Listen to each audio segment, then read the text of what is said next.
chers élus de Dieu, que la grâce et la paix du Seigneur Jésus-Christ se reposent sur chacun de vous pour la gloire de son nom.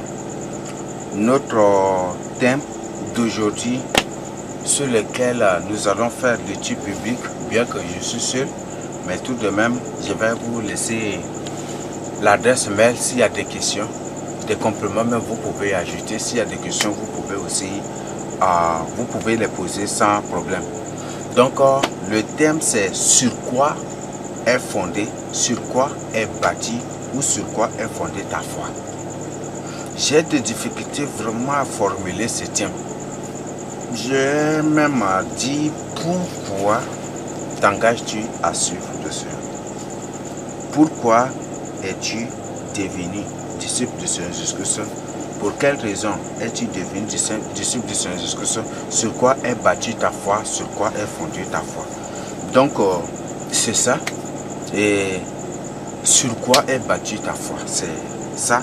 Et sur quoi est bâtie ta foi aussi? Je crois que ça renvoie plus ou moins à la même chose, là, au sens biblique, au contexte biblique de notre étude. Donc, c'est ce que nous allons voir. Donc, la foi. Sur quoi est fondée ta foi? Sur quoi est bâtie ta foi? Donc, je crois que à travers cela déjà, ceux-là qui réellement ont le don d'enseignement de la parole de Dieu comprennent plus ou moins un peu la profondeur de cela. Donc, sur quoi est bâtie ta foi? Ta foi est bâtie sur quoi? Et c'est ça la question qui t'est posée. Donc, nous savons bien que la foi, c'est l'obéissance à Dieu, n'est-ce pas? On ne peut jamais du tout parler de la foi sans parler de l'obéissance. Et ce qui fait la substance, je ne sais pas, la vie même de la foi, c'est l'obéissance. Parce que quand il n'y a point du tout d'obéissance, il n'y a point du tout aussi de foi. Donc, la foi d'abord, c'est l'obéissance. Ça, même selon les codes bibliques, que les gens lisent, mais qui ne comprennent même pas. La foi, c'est l'obéissance. Et c'est ce que les gens ne comprennent pas. Donc, la foi, c'est l'obéissance à la parole de Dieu. La foi, c'est l'obéissance à la voix de Dieu. La foi, c'est l'obéissance à l'ordre de Dieu. La foi, c'est l'obtempération des ordres de Dieu. L'obtempération aux ordres, aux recommandations de Dieu. La foi, c'est la mise en pratique de la parole de Dieu.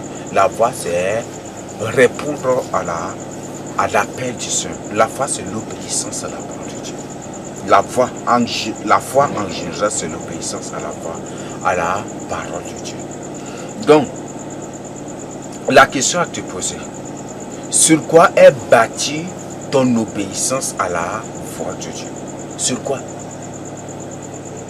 Il y a des phénomènes en ces derniers temps et c'est terrible. C'est terrible.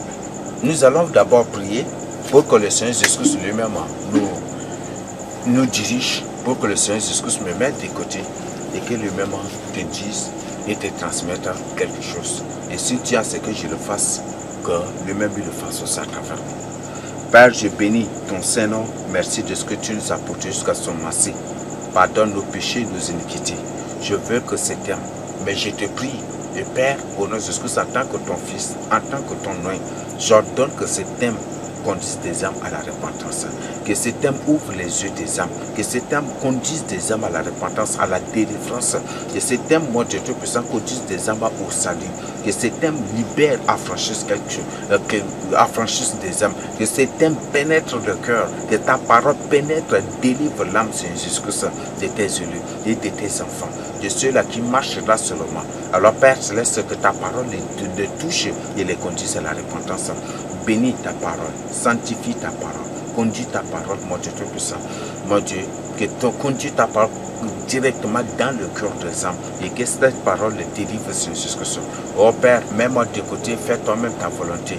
Mets-moi de côté, que toi-même tu nous enseignes. Et comme toi-même tu as dit que je suis ta parole divine, vivante, éternelle, alors Père Céleste, au nom de Jésus-Christ, si tu tiens ce que je présente cet enseignement, même mon Dieu Tout-Puissant, donne-moi ta sagesse divine, ton intelligence divine, des connaissances divines, des savoirs divins.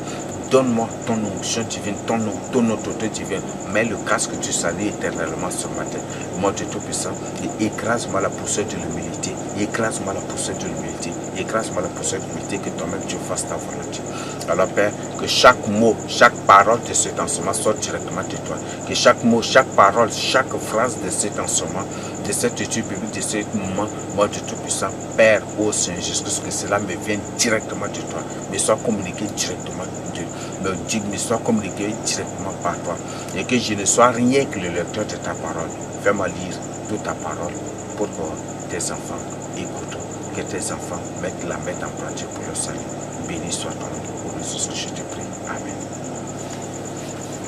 Donc, sur quoi est bâtie ton obéissance à la voix de Dieu?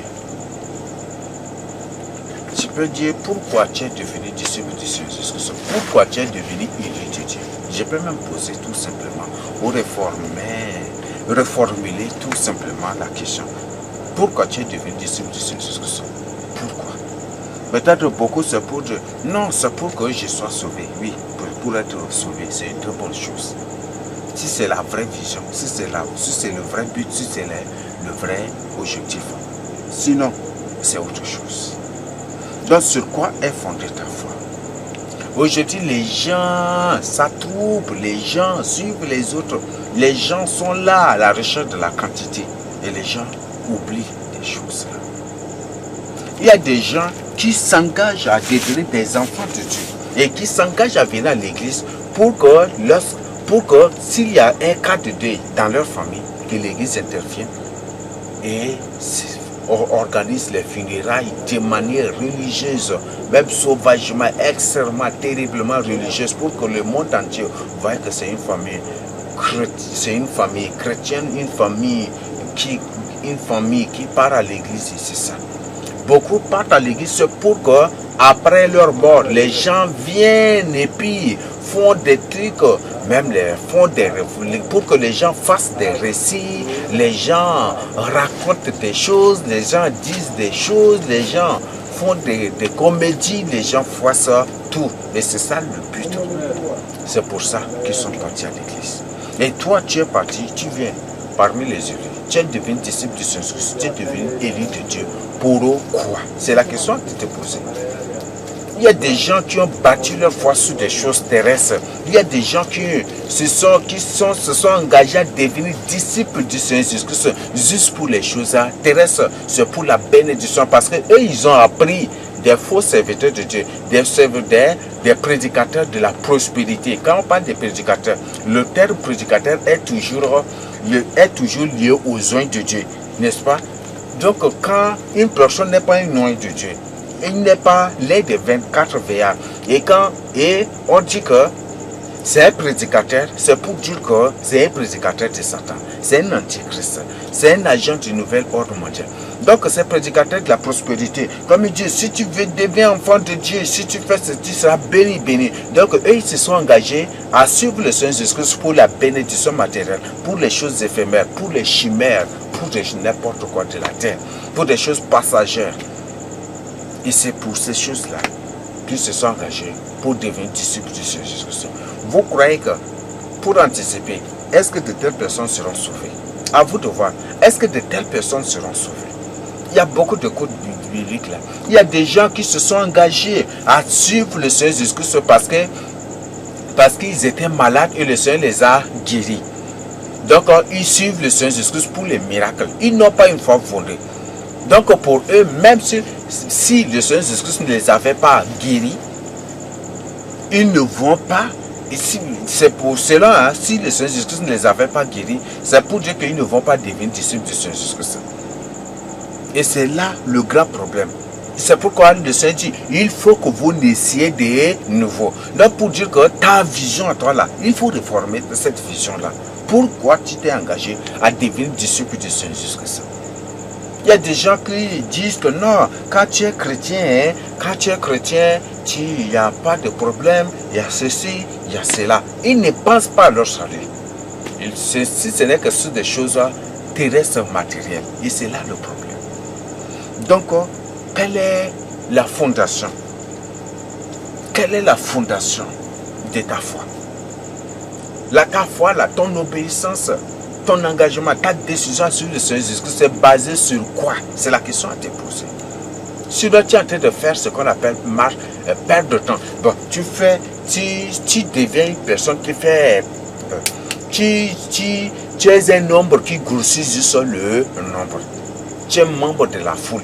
Donc, quand toujours, comme on a dans la Bible, on le voit toujours dans la Bible, là où il y a la foule, il y a toujours des problèmes. Et chaque fois que la foule se rassemble pour venir au Seigneur Jésus-Christ, c'est pour lui créer des problèmes. Et quand le Seigneur Jésus-Christ avec ses disciples, il n'y a pas de problème. Mais quand la foule vient au Seigneur Jésus-Christ, vers le Seigneur Jésus-Christ, ça trouve pour venir au Seigneur Jésus-Christ, c'est juste pour lui créer des problèmes. Juste pour lui créer des problèmes, pour lui tendre des pièges, pour le provoquer, pour faire ceci. Et toujours c'est ça dans la Bible.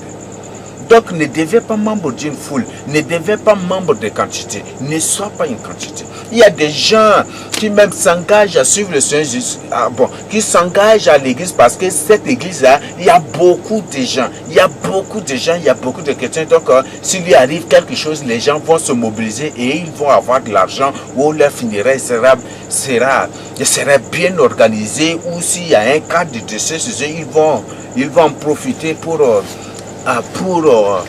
s'enrichir ou pour avoir beaucoup ou des trucs. Et c'est comme ça que beaucoup se sont engagés pour aller à l'église. Vous croyez que de telles personnes, s'ils meurent dans cette condition, vous croyez qu'ils seront sauvés? C'est la question à vous poser. Donc, toi particulièrement, tu dois te poser cette question. Pourquoi je me suis engagé? Pourquoi je suis devenu disciple élu du Seigneur Jésus-Christ? Pose-toi cette question. Ne sois pas une quantité. Ne sois pas une quantité. On a toujours vu dans la Bible, à chaque fois que la quantité vient au Seigneur Jésus-Christ, c'est pour lui créer des problèmes. C'est pour lui tendre de pièges. C'est pour chercher querelle. Même avec Moïse, chaque fois que la foule s'approche de Moïse, c'est pour lui chercher occasion de dispute, occasion de querelle. C'est pour lui créer toujours de problèmes. Et c'est la même chose aussi avec le Seigneur Jésus-Christ. C'est toujours les mêmes choses. Donc ne sois pas membre d'une quantité. Ne pars pas dans un temple où il y a beaucoup. Non, ce n'est pas ça. Là où il n'y a pas la vérité, même si les gens sont 1000 milliards, tu pars pour passer inutilement tout le temps. C'est pour passer inutilement tout le temps. Donc, comme la fois passée, on a déjà vu lancement sur Dieu ne cherche point la quantité. Donc Dieu ne cherche point du tout la quantité. Dieu ne cherche point du tout la quantité. Devient une qualité. Et c'est en ce moment, si réellement une personne, si réellement une âme, si réellement une personne c'est une qualité, cette personne comprend de quoi je suis en train de parler. Et cette personne va se tourner vers les autres pour les avertir, pour les détourner du mal, pour les détourner de l'égarement, pour les conduire au Seigneur Jésus-Christ. Pour les conduire au Seigneur Jésus-Christ. Donc, la question à te poser, sur quoi est basée ta foi? Tu as bâti ta foi là sur quoi? Parce qu'il y a un exemple, papa, que nous allons lire. Le Seigneur parlait de deux personnes. L'une a bâti sa foi sur le roc et l'autre a bâti sa foi sur le sable. Et ce sont des choses. Le sable, c'est le monde. Le roc, c'est le Seigneur Jésus-Christ. Quand on parle de la montagne, de roc ou de rocher, ça fait référence du Seigneur Jésus-Christ. Le sable, c'est le monde. C'est le monde. Moi, là, je pars dans une église où je ne pars que dans une église où il y a beaucoup de gens. Pour que s'il m'arrive quelque chose, les gens m'assistent en masse, où les gens cotisent beaucoup, en quantité pour moi. Moi, j'ai fait ceci. Moi, je suis le Seigneur Jésus-Christ pour le miracle. Moi, je suis le Seigneur Jésus-Christ pour être riche, pour être béni, pour être ceci. Ça, ta foi, ta maison, ta foi, ton obéissance. Ta foi, c'est bâti sur le sable, c'est bâti sur le monde, c'est bâti sur la mort. Le sable, c'est la mort. Le sable, c'est la stérilité. Le sable, c'est la mort. Le sable, c'est le néant. Le sable n'engendre rien. Le sable est là, c'est la stérilité. C'est la mort. Voilà le problème. Et voilà ce qui conduit vraiment des âmes en enfer. Le sable dit, bien dit, faute de connaissance, mon peuple a péri. Paul a dit, et lui regarde vers le but. La question à te poser, quel est ton but? Pourquoi tu t'es engagé à devenir disciple du Saint-Succès? Pourquoi tu es devenu disciple du Saint-Succès? Pourquoi tu es devenu élu de Dieu? Quel est ton but? Ton objectif, ton but c'est quoi? Ce sont des choses terrestres ou c'est pour les choses célestes? Le Seigneur a dit, là où il y a tes trésors, c'est là où se trouve ton cœur, n'est-ce pas? Ton cœur. Donc, si par exemple ta foi est basée sur des choses terrestres, ton cœur n'aimera que des choses terrestres, n'est-ce pas? Et où est ton salut? Il n'y a pas, n'est-ce pas? Quand tu seras enlevé, les choses terrestres là vont te réclamer. Non, non, toi tu nous aimes beaucoup. Non, non, non, ne montre pas. Ils vont te retenir par des jeunes. Et tu ne seras pas enlevé. Et c'est ça le problème. N'aime pas les choses terrestres. Donc là où il y a ton trésor, c'est là où se trouve ton cœur. Il faut que ton cœur soit porté sur les choses célestes. Il faut que ton cœur soit porté sur le Seigneur Jésus-Christ. Il faut que ton cœur soit porté sur la vie éternelle. Il faut que tes pensées, tout ce que tu fais, ton but, ton objectif, ta détermination, ta décision, tout c'est pour ton salut. Il faut que tout ce que tu fasses est juste pour ton salut, pour la vie éternelle, pour les récompenses célestes divines. Et c'est ça. Et si tu as de tels objectifs, tel but, si tu es engagé vraiment pour ça, ton cœur tous les jours ne se portera que sur des choses célestes. Ce qui fait que même si les gens, 1000 milliards de gens te prennent comme ça pour te tirailler, pour te couper même en morceaux, tu vas être toujours sûr, déterminé. Et tu accepteras la mort pour ton salut, afin de trouver, d'entrer en possession de ce qui t'a été promis dans le rêve des cieux. Alors, ta foi est fondée sur quoi?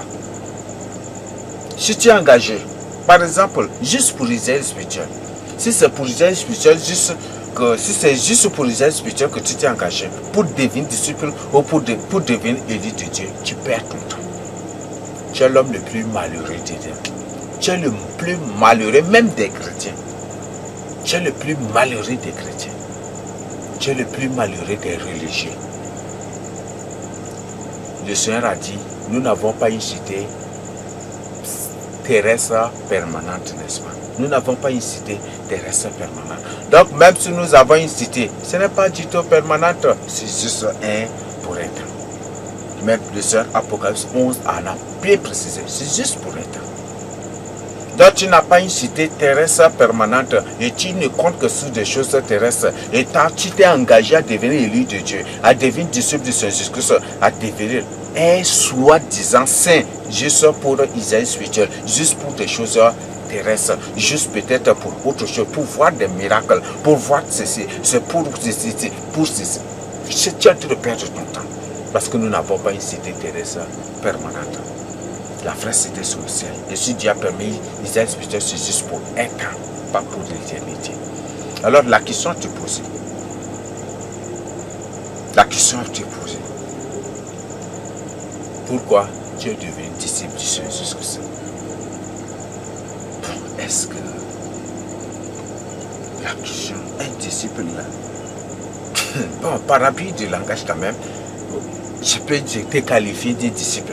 Parce que si tu n'es pas, si ta foi n'est pas basée sur peut-être ta vision, ton but, ton objectif, si ce n'est pas pour ton salut, si ce n'est pas pour les choses terrestres, célestes, et que c'est juste pour les choses terrestres, c'est que tu n'es pas un disciple de Jésus-Christ. Tu es un intrus, tu es un intrus, tu es un appelé, tu es une quantité. Tu fais seulement grossir le nombre, mais tu ne seras pas sauvé, n'est-ce pas?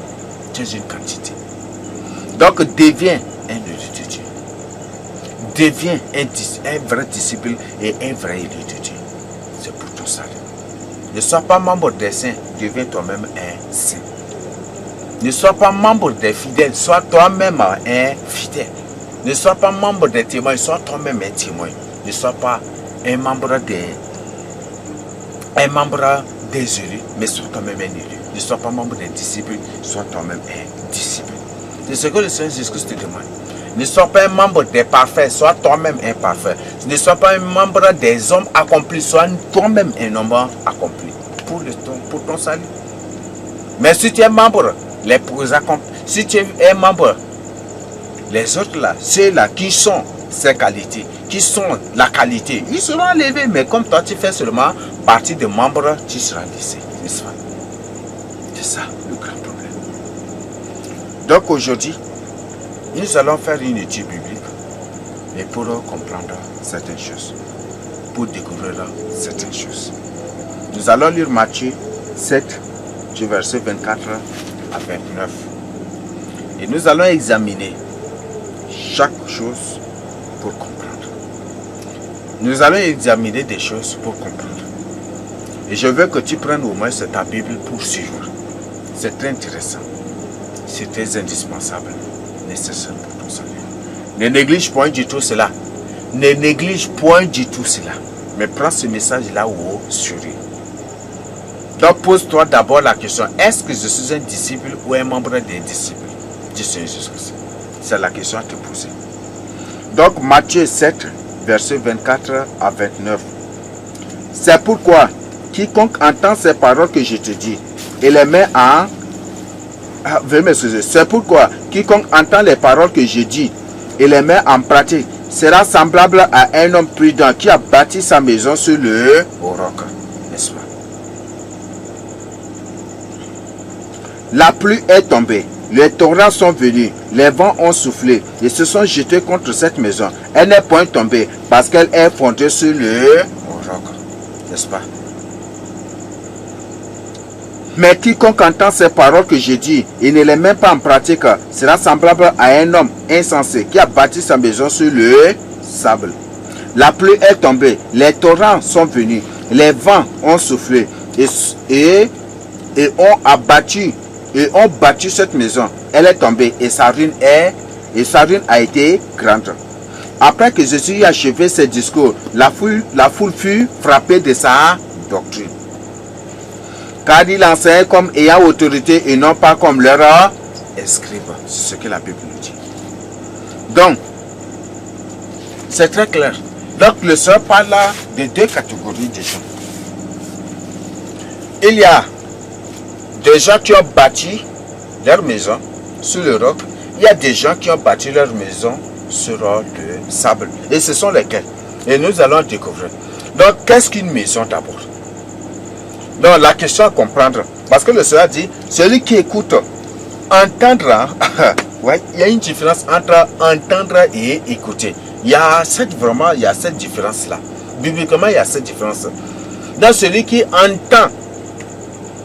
Donc, même si ce n'est pas de sa bouche que tu as écouté, mais et que les autres t'ont informé que non, ça c'est, le Seigneur dit que c'est ça, et que même si toi-même tu n'as pas reçu la confirmation et que tu as entendu que c'est venu de la bouche du Seigneur, tu dois exécuter, n'est-ce pas? Donc le Seigneur dit, même si lui-même il ne parle pas à la personne et que c'est à travers d'autres personnes que lui il a appris, à travers ses serviteurs ou à travers ses soins, à travers des bergers, à travers ses établis ou à ses sentinelles. S'il parle et que même à la personne, s'il ne lui parle pas et que la personne a entendu que voilà, Dieu a révélé, Dieu a ordonné, a décidé telle chose. Eux, en entendant cela directement, s'ils mettent en pratique, ce sont des gens qui bâtissent leur maison sur le roc. Vous voyez ça? Donc pour dire qu'à travers cela, même si le Seigneur ne t'a pas parlé directement et qu'il a parlé à d'autres personnes et que toi-même tu as entendu, cette personne a partagé, toi tu as entendu, voilà, le Seigneur dit, même si tu n'as pas reçu sa confirmation et que tu prends cette parole, tu mets en pratique, le Seigneur dit que tu demeures dans sa crainte. Tu es demeuré, tu demeures en lui. Mais si tu dis non, il faut que je reçoive d'abord la confirmation, tu cherches d'abord des confirmations, le Seigneur dit que tu bâtis ta maison sur le sable. C'est ce que la Bible nous dit. Vous voyez ça? Donc il y a une différence entre entendre et écouter. Et c'est vraiment, bibliquement, je ne sais pas les mots, je ne sais pas comment vous expliquer cela. Mais il y a une différence entre entendre et écouter. Dans la Bible, il y en a là. Donc même si ce n'est pas à toi que le Seigneur a parlé et que c'est à d'autres personnes que toi tu as juste entendu de la bouche ou des autres personnes qui ont suivi le témoignage ou qui ont écouté ou qui ont suivi, si tu as entendu juste et que tu mets en pratique, le Seigneur dit que tu demeureras sur lui. Tu es bâti sur le roc et le roc c'est lui-même, le Seigneur Jésus. Voilà. Donc le Seigneur a parlé d'une personne qui bâtit sa maison. La maison, c'est quoi? La maison dont il est question ici, c'est la vie de la personne. C'est le cœur de la personne. C'est la foi de la personne. C'est la vie de la personne. C'est pourquoi dans ton rêve, si par exemple, dans ton rêve, tu vois que tu es dans une chambre dans une chambre remplie de vers, de chats, de chiots, ou peut-être des choses bizarres, ou dans une chambre mal arrangée, dans une chambre où il y a des ustensiles sales, des trucs, c'est pour dire que ta vie est en danger. Ta vie est sale, mauvaise, impure. C'est ta vie que le Seigneur te montre. Et si, par exemple, dans ta chambre, dans un rêve, tu vois que tu es dans une chambre où il y a des vers, ou tu es dans ta chambre et ta chambre est remplie de vers, des vers, c'est pour dire que tu es rempli des esprits mauvais. Ou dans ta chambre, tu vois des chats, c'est pour dire que tu es un sorcier. Si tu vois que dans ta chambre, il y a des chiens, c'est pour dire que tu es un sorcier. Il y a beaucoup ça. Il y a beaucoup. Donc, la maison dont il est question ici, c'est la vie de la personne. C'est la foi de la personne. C'est l'intimité, la communion. C'est la foi. C'est la vie de la personne. Et c'est de ça que le Seigneur symbolise par la maison. C'est ça. Donc, c'est ce que je voudrais que nous comprenions pas à pas pour nous aider. Donc, la maison, c'est la vie de la personne. C'est la foi. C'est la foi, l'obéissance de la personne. On ne peut jamais parler de la foi sans parler de l'obéissance.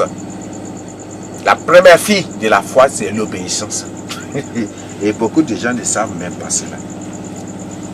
Moi, j'ai la foi, mais quelle foi tu as? Quel genre de foi? Si tu es rebelle, si tu es désobéissant, quel genre de foi tu as? Moi, j'ai la foi, j'ai la foi. Si tu crois que si Abraham était désobéissant à la voix de Dieu, on parlera d'Abraham, on parlera de la foi d'Abraham.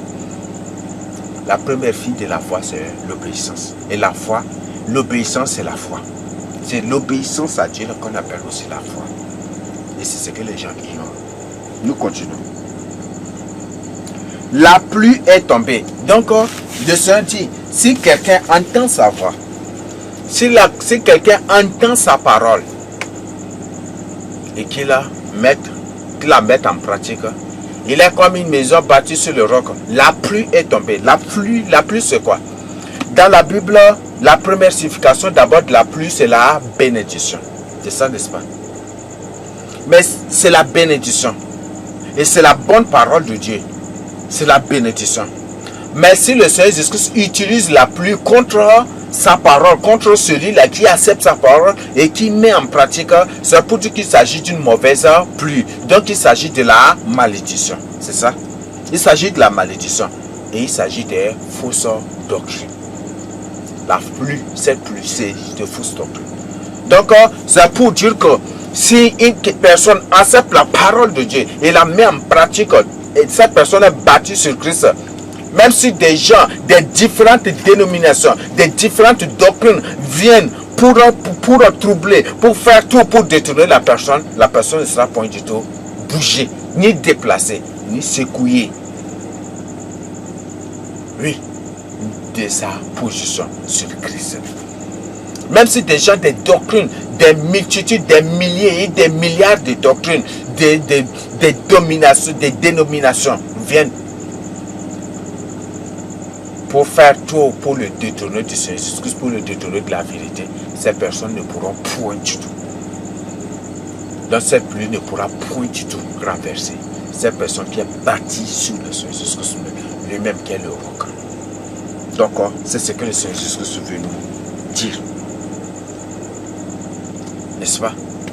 Si, c'est ça. Mais bon, on va comprendre, on va voir aussi la partie, on va voir la suite après. Les torrents sont venus. Donc quand une pluie abondamment, ça crée le torrent, n'est-ce pas? Le torrent, n'est-ce pas?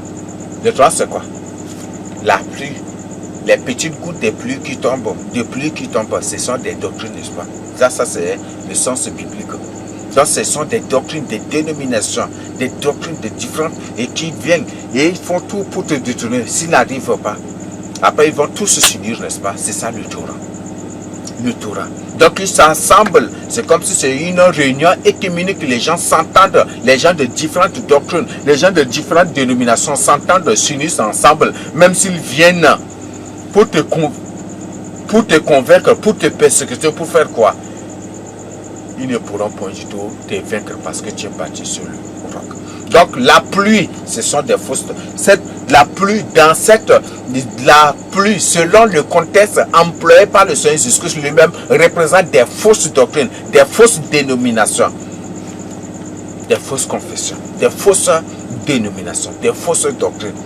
Et le Torah, c'est l'unité maintenant, l'assemblage ou le rassemblement de ces doctrines-là, de ces fausses doctrines, de ces fausses dénominations. Même si ce n'est ce contre toi, ils ne te vaincront pas. Donc c'est leur rassemblement, leur union-là, que le Seigneur représente ici par le Torah. Les Torah, ou le Torah. Le Seigneur il dit les Torah. Donc même si celui-ci vient à maintes reprises, même si les gens te baptisent et Dieu s'entendent pour venir, pour faire tout pour te convaincre, ils ne pourront point du tout. Même s'ils font tout pour te détourner de la vérité, ils ne pourront point du tout. Parce que tu es bâti sur le roc. Donc c'est le fait que ceux de l'unité et des baptistes ou de l'assemblée s'entendent, les trois dénominations différentes s'entendent pour venir, c'est ça que le Seigneur exprime, c'est pas des Torah. Même s'ils font, et si prochainement, et si peut-être après avoir échoué, s'ils s'entendent avec d'autres dénominations, des pentecôtistes, ceux-là qui parlent comme des, qui parlent de tonnerre ou des trucs, s'ils s'entendent avec les pentecôtistes, avec les catholiques, ils s'entendent avec n'importe quelle dénomination, s'ils reviennent encore, ils ne pourront point du tout. Même si tu es persécuté, ils ne te vaincront point. Qu'est-ce que Dieu a dit à Jérémie? Ils te combattront, mais ils ne te vaincront point. N'est-ce pas? Dans Jérémie 1, verset 19 ou verset 17 ou verset 19, si vous lisez, vous allez découvrir.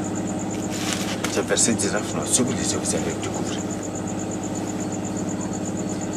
Et après la suite, le verset 25, les vents ont soufflé et se sont jetés contre cette maison. Donc les vents ici, qu'est-ce que signifie les vents?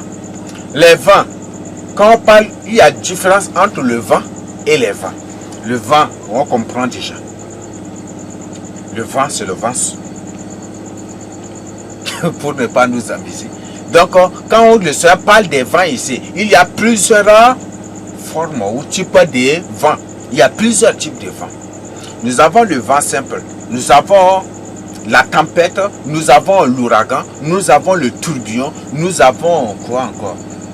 Nous avons plusieurs formes, plusieurs types de vents.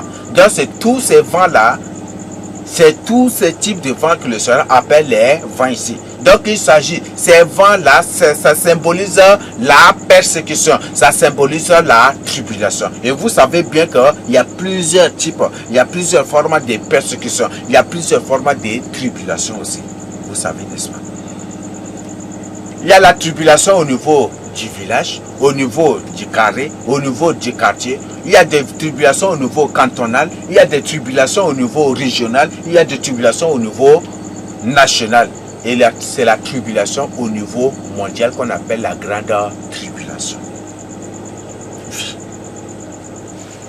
Donc, le Seigneur dit que les vents se sont jetés contre cette maison, mais elle n'est point du tout abattue. Pourquoi? Parce que la maison bâtie sur le roc. Bâtie sur le roc. Le roc en question, le roc en question, c'est le Seigneur Jésus-Christ lui-même. Donc le Seigneur nous dit ici, le verset 25, donc je reprends, la pluie est tombée. Donc c'est pour dire que même si des gens des fausses doctrines viennent, même si les gens des fausses doctrines viennent, même si les gens, les torrents sont venus, même si ces gens de fausses doctrines s'unissent, s'assemblent tous contre toi, les vents ont soufflé, même si des persécutions, des tribulations viennent sur toi, s'abattent sur toi, tu ne seras point du tout vaincu. Tu ne seras point du tout détourné du Seigneur Jésus-Christ. Personne ne pourra te détourner. Personne ne pourra te détourner. Personne ne pourra te vaincre. Parce que tu es bâti sur le roc. Rien.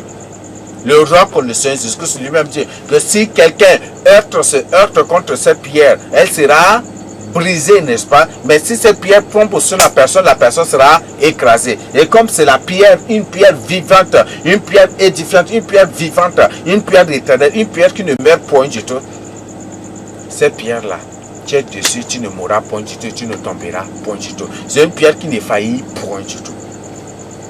Donc le Seigneur Jésus-Christ veut aujourd'hui que tu sois bâti sur lui. Non, mais si tu es bâti, si ta foi, ton objectif, ta vision, si tu es bâti sur le Seigneur Jésus-Christ, si ta foi est bâtie, si ton obéissance est bâtie sur le Seigneur Jésus-Christ, si tu es bâti sur le Seigneur Jésus-Christ, même si les gens de fausses doctrines, si tu es battu dans la vérité, si tu es dans la vérité, et que le but de ton engagement pour la vérité, c'est pour ton salut, c'est pour chercher ton salut premièrement.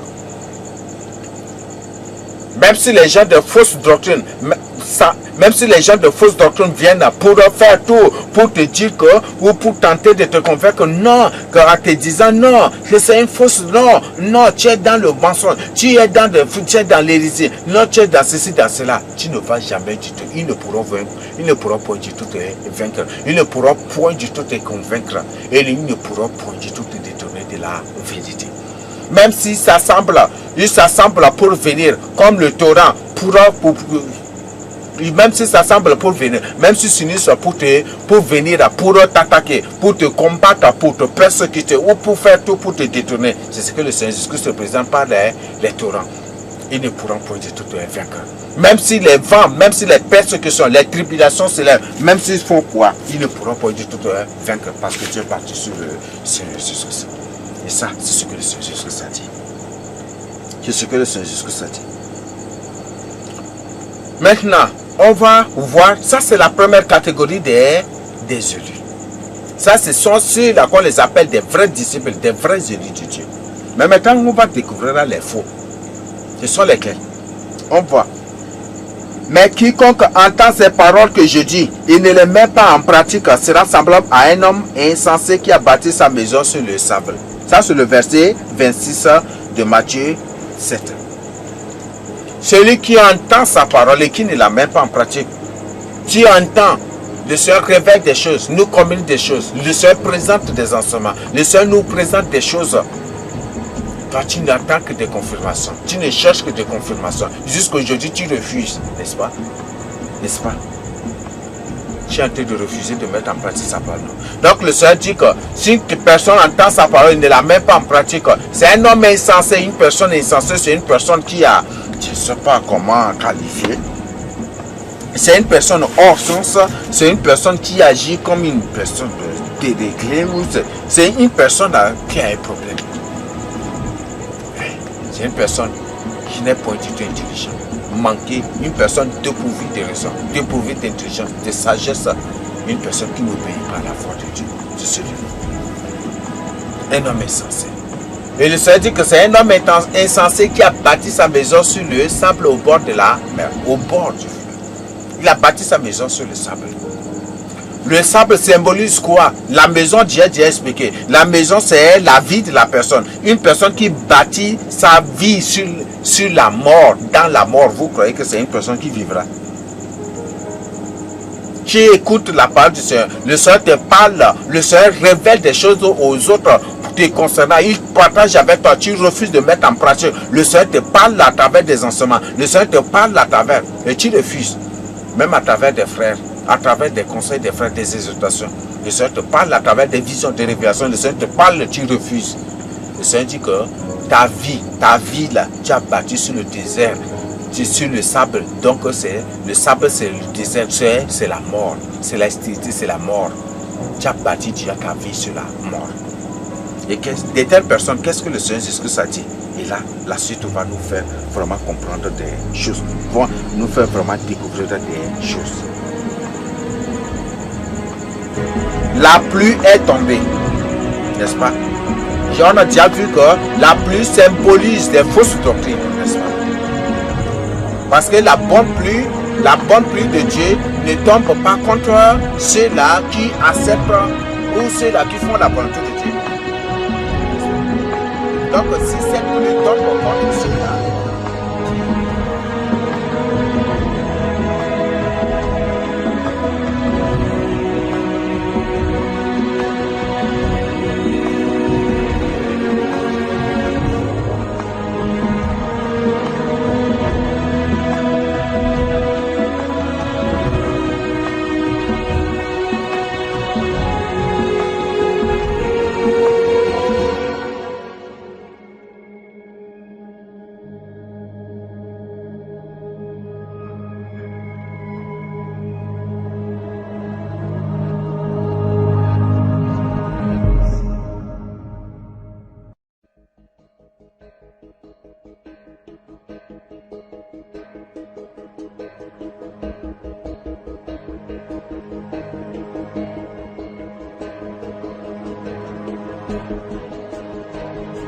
Amen.